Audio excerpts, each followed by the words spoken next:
We focus on history, culture, religion, art, social, and philosophy of Nusantara. Here, in the presence of Nusantara, we were made to be forgotten about the goodness of ourselves. Because negativity seems to be more interesting for us. Now, I'm Sutoyo Raharto and friends assist you to remind you, to awaken you that we still can find the gems of Nusantara. They are the great sights of Nusantara.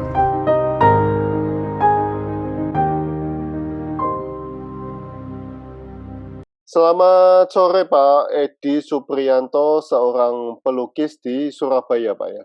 Ya, betul. Oke. Untuk studio di Malang. Oh, oke. Di Rumah Malang kota Pak? di Karangploso. Oh, Karangploso, oke. Jalan mau ke Batu, jadi melewati studio saya. Monggo kalau mampir silakan.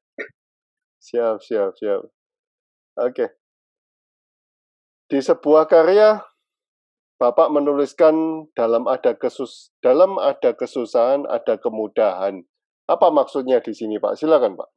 Ya, di dalam karya itu sebenarnya saya mengangkat, digambarkan ada manusia ada di dalam kotak-kotak ya, di kotak-kotak itu saya ibaratkan dalam kesempitan. Terus keluar dari kota itu dia mendapatkan kemerdekaan. Gitu. Sebenarnya itu konsepnya sedikit religi, artinya saya mengaitkan dengan manusia dan Tuhan. Jadi bila Tuhan itu menghendaki kebaikan terhadap manusia, Allah Tuhan itu akan melalui cobaan atau ujian seperti kita sekolah kalau mau naik kelas kita akan melalui ujian. Itu menurut saya. Jadi Tuhan itu kalau menghendaki kebaikan terhadap manusia, dia akan melalui ujian, Pak. Berupa kesusahan, berupa kesulitan, dan bagaimana manusia itu menyikapinya. Kalau dia menjalani dan tetap dalam Tuhan, dia akan mendapatkan suatu hadiah dengan suatu kemudahan-kemudahan yang dia dapat. Itu konsep dari lukisan itu. Kebetulan lukisan itu jauh sebelumnya request, tapi diberi kebebasan. Konsepnya itu silakan sesuai dengan inspirasi saya, tapi itu request dari tamu soal Belanda. Tapi Bapak sendiri mengalami, Pak, di dalam kesusahan ada kemudahan. Karena itu inspirasi pribadi saya.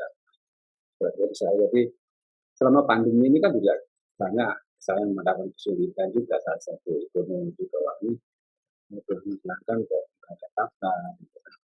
Hanya muncullah inspirasi itu. Nah, kebetulan tamu saya itu yang dari Belanda itu tidak mengikat, silakan kamu ekspresi dan saya mau gitu. Ini salah satu juga dia langsung itu ya. Ini masa tunjukkan lukisannya sudah enggak ada karena lukisannya itu saya gambarkan di lukisan itu ada manusia yang tidak keluar dari kotak itu saya ibaratkan kesempitan dan kesulitan. Terus keluar dia merdeka. Ya. Saya nggak ada butuhnya ya. Oke.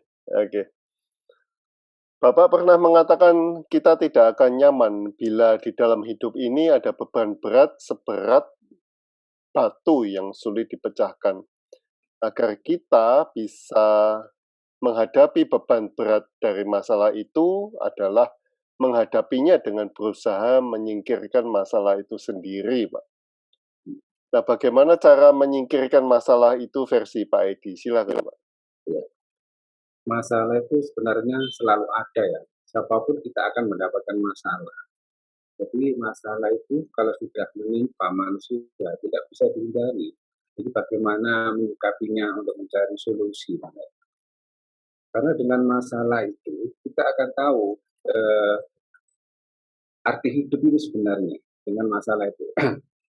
Jadi untuk mencari awal dimulai dari mana untuk mencari permasalahannya, kita awal dari diri kita sendiri dulu ya.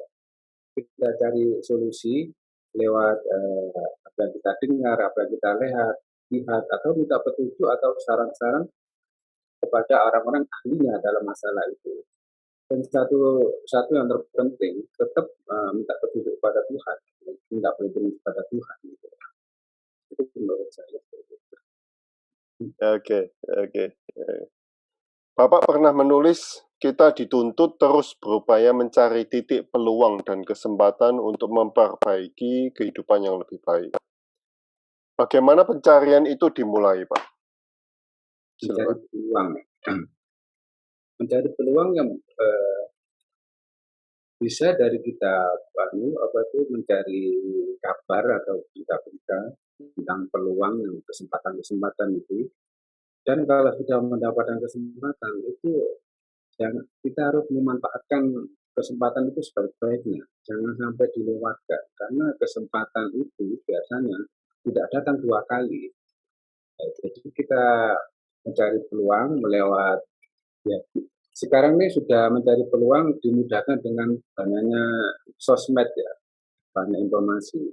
Nah, kita bisa mencari browsing-browsing di internet atau mencari informasi lewat teman-teman atau di grup-grup sekarang banyak informasi itu kalau ada peluang. Dan kalau sudah mendapatkan kabar peluang itu, kita harus tetap masuk ke situ. Karena kesempatan itu ada, biasanya tidak ada yang kedua kalinya. Gitu.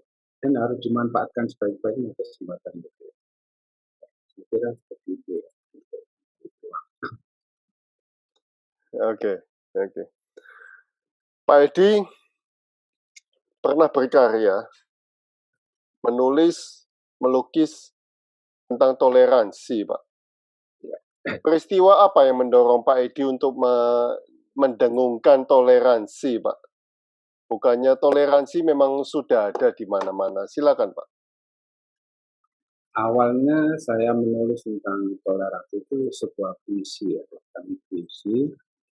Saya mewakili lembaga seni. Kebetulan saya ada di lembaga ini, lembaga seni budaya Muslim Indonesia. Saya mewakili ada untuk merayakan sebuah lomba puisi yang diundang untuk memberikan sebuah puisi tentang toleransi. Karena ya ini jadi toleransi yang akan saya. Jadi toleransi sebenarnya kalau di agama saya Islam itu sudah jauh sebelumnya sudah diberi petunjuk oleh atau diberi contoh oleh Rasulullah Nabi Muhammad SAW. Jadi ketika Rasulullah itu sedang berkumpul dengan para sahabat, ada segerombolan mengantarkan jenazah dari agama lain, itu mungkin Yahudi lah, agama Yahudi. Nah, Rasulullah itu Nabi Muhammad itu berdiri memberi hormat, ditegur sama sahabatnya. Ya Rasul, bukankah itu beragama lain? Sama Rasulullah sedikit dijelaskan. Dia betul dia beragama lain, tapi dia itu manusia sama dengan kita. Ciptaannya Tuhan sama Tuhan kita gitu. Ya, dari situ toleransi sudah jauh sebelumnya dicontohkan Nabi sebenarnya. Nah, sekarang ini banyak muncul sifat-sifat radikal atau sifat-sifat narsis, menanggung sendiri. Ini kan menimbulkan perpecahan sebenarnya. Akhirnya saya muncul menuliskan ide toleransi ini agar kita saling menghargai, menghormati, tidak memaksakan, tidak. Saya kira itu untuk waktu awal menulis toleransi. Oke, oke. Oke, terima kasih Pak Edi atas waktunya. Terima kasih atas sharingnya. Sama-sama.